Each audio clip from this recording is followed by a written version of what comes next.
என்னம்மா படுத்துருக்குற? ஏத்துரு.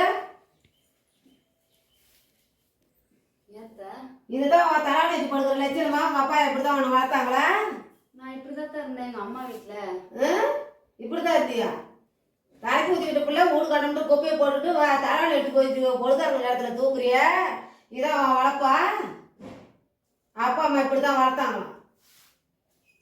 எப்படி எப்படி இருக்குன்னு நம்மளுக்கு தெரியறதுல இந்த மாதிரி பொழுதாங்க நேரத்தில் வீடு ஃபுல்லாக குப்பையாக கிடக்குது. போட்டுட்டு நீ படுக்கும் படுத்துருக்கிற தலைவலி எடுத்து ஒய்யாரமாக தூங்குற. பார்த்து உங்க அம்மா கிட்ட நான் கேட்குறேன், இப்படிதான் புள்ள வளர்த்தீங்களான்னு.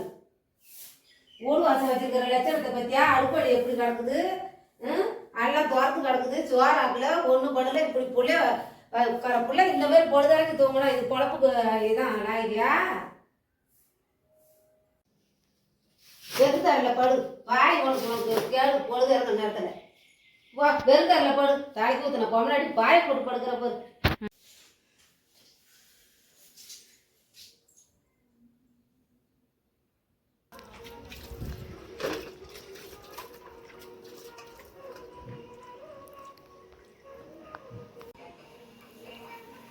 ஏந்திருமா, ஏன்னா வளர்க்காத, ஏந்திருமா.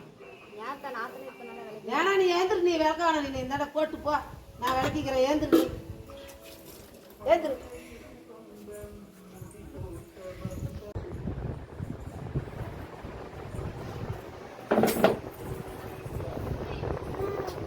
கீழே விடுமா.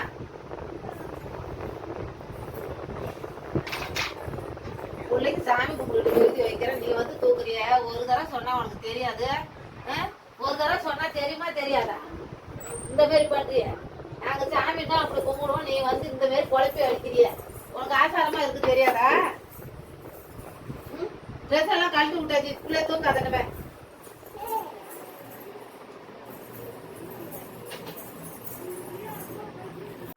என்னத்த ஆச்சாரம் ஆச்சாரங்கிறீங்க? அந்த காலத்துல இருந்து இன்னும் இருக்கிறீங்க. எப்படி எப்படியோ போயிட்டு இருக்காங்க, நீங்க இன்னும் அந்த கதை பேசிட்டு இருக்கீங்க. சுதந்திரம் வந்து எல்லா பெண்களுக்கும் தேவைதான். நான் எங்கள் வீட்டில் அப்படி தான் வளர்ந்தேன். அப்படி எப்படி இருந்தானோ அதுமாரி தான் இங்கே இருப்பேன். உங்களுக்கு ஒரு பொண்ணு இருந்தால் இப்படி தான் வச்சுருப்பீங்களா ஆச்சாரம் அப்படின்னு சொல்லி? என் பொண்ணை நான் அப்படி வளர்க்க மாட்டேன். எப்படி பெண்மை பற்றி போட்டுமோ அப்படி போட்டு நாங்கள் வளர்ப்போம். சரிங்களா?